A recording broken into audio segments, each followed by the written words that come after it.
এটা আমার একটা প্রশ্ন। না না বুলু সাহেব, আপনাকে এই কারণেই আমরা এখন উন্মুক্ত করে দিয়েছি। ঠিক আছে স্যার, আপনার যে দাবি, আপনার যে পরামর্শ, এটা কিন্তু এটা আপনার স্যার বিটিআরসি গ্রহণ করেছে, তাই না? ঠিক আছে, তো এখন আপনি ছিল স্যার, এইজন্য আমি এটা বললাম যে ঘটনা আমি এটা দেখছি। বলেন, এখন বলেন। এখন প্রশ্ন আছে স্যার, এই যে আমি 4টা কার্ড নিয়ে আসছি বিভিন্ন কোম্পানির, যেখানে লেখা আছে 2 দিন মেয়াদ, 19 টাকায় 2 দিন মেয়াদ।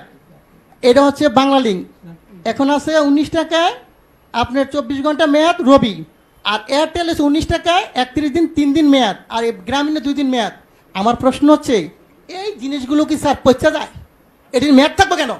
আমার প্রশ্ন হচ্ছে মানুষের টাকা আপনি মনে করেন আমরা যদি 20 কোটি লোক হই, যদি 20টি করে ভরি, আর একদিন সবাই কথা বললাম না, কত হাজার কোটি টাকা এই কোম্পানি নিয়ে যাচ্ছে, সিস্টেমের মাধ্যমে নিয়ে যাচ্ছে। এর আগে আমি বলেছিলাম, একটা নিউজে দেখাইছে 17 মিলিয়ন ভিউ হয়েছে। ওদিন থেকে উচিত ছিল এই সিস্টেমটাকে বাংলাদেশে বন্ধ করে দেওয়া। আমি বারবার বলেছি গরিব মানুষ ভিক্ষা করে, সে 20 টাকা ভরে। আপনি হয়তো জানেন না, আজকে বললাম সে তার মা মারা গেছে, বাপ মারা গেছে, সে কথা বললো না, তার মানে আমার টাকা চলে যাবে? হয় কেন? এই গ্রামীণ ফোন কোম্পানি বা অন্য কোনো কোম্পানি এরা কারা? এরা আপনাদেরকে না জানে হাজার হাজার কোটি টাকা সিস্টেমের মাধ্যমে নিয়ে যাবে। এটা কিন্তু স্যার সহ্য করার মতো না। প্রথম প্রশ্ন হচ্ছে এটাকে আজকের মিটিং এর পর থেকে কিছুক্ষণ পরের মতো আপনারা দিবেন, যাতে বাংলাদেশের কোনো জনগণের একটি টাকা যাতে না যায়। এটা আমার দাবি। কত হাজার কোটি টাকা আপনি এই ব্যবসাটা আমাকে দেন, লাইসেন্সটা আমাকে দেন। আমার যে ব্যবসায়ী আছে 15 লক্ষ বাংলাদেশ, আমি কিন্তু লাইসেন্সদারি প্রতিষ্ঠান, আমরা এফবিসিসি এর মেম্বার। এই লাইসেন্সটা আমাকে দেন, আমি বাংলাদেশে ব্যবসা করি।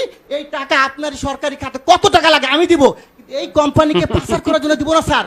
এই জনগণের টাকা পাচার করে তারা নিয়ে যাবে, এটা আমি দিতে রাজি না। যদি আমাকে মেরে ফেলেন কোনো আপত্তি নেই। সো এই টাকা পাচার কোনো সিস্টেম নাই স্যার। আরেকটা জিনিস আপনাকে বলবো স্যার, আপনি যদি আজকে পেয়েছে আমি ভাগ্যবান যে আপনি শুনবেন। আমরা যখন এই ব্যবসা শুরু করি 27 টাকা কমিশন ছিল, 27 টাকা। স্যার সরকারি কর্মকর্তা যিনি 2000 টাকা বেতন পেয়েছে, তার বেতন এখন 20,000 টাকা। কিন্তু এখন কত স্যার? আমাদের কিন্তু সেই 27 টাকাই রাখছেন।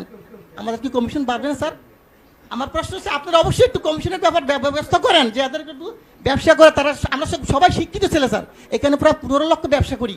আমরা যারা ব্যবসা করি কোটি কোটি টাকা কামিয়ে দিচ্ছি, আমাদেরকে তো দেখবেন স্যার। আরেকটা কথা, টেলিটক আপনি হয়তো জানেন না। এই টেলিটকের ব্যাপারে আমি একবার বলছিলাম, বিটিআরসির 22 চেয়ারম্যান হিন্দু, উনি সম্ভবত আমি জানি না, উনি আমাকে বলে এটা দায়িত্ব তো বাবা আমার না রে ভাই, এটা দায়িত্ব হইলো কার? বিটিআরসি না, টেলিযোগাযোগ। আমি ঠিক আছে, আমি যে স্যারকে পাই বলবো স্যার, আমার আপত্তি স্যার, যদি মাইন্ড না করেন আপনি দায়িত্বটা আমাকে দেন। আমার ব্যবসায়ীরা সবাই মিলে আমরা করি। বাংলাদেশে টেলিটককে কেমনি উড়াইতে হবে আপনি আমাকে সাপোর্ট দেন। আমি বলবো কোনো দোকানদার আমাদের দোকান থেকে টেলিটকের সিম কেনার পরও রিচার্জ পাবে, তা হবে। টেলিটক উন্নয়ন কেমনে করতে হয় স্যার, আপনি যদি কোনো ধরনের সিস্টেম থাকে আপনি বলেন যে বলে এমনি সহযোগিতা করে, আমি করতে বাধ্য আপনাকে। আপনি যেইভাবে চান টেলিটক অবশ্যই উন্নয়ন হবে। টেলিটককে গ্যাফরাইকে, আমাদের দেশি প্রতিষ্ঠানকে গ্যাফরাইকে অন্য কোম্পানিকে উড়াই দিমু, আর এরা টাকা পাচার করে নিয়ে যাবে স্যার, এটা মেনে নেওয়ার মতো না। অবশ্যই আমি চাবো, আমি অনেক কথা বলতাম স্যার, কিন্তু আজকে বললাম না। এই বিষয়টা আমি চাই যে আপনি টেলিটকের উন্নয়ন করেন, দেশের টাকা দেশে থাকুক। আর এই গ্রামীণ কোম্পানি বা অন্যান্য কোম্পানি মিনিট যে সিস্টেম করে নিয়ে যাচ্ছে, এটা স্যার বন্ধ।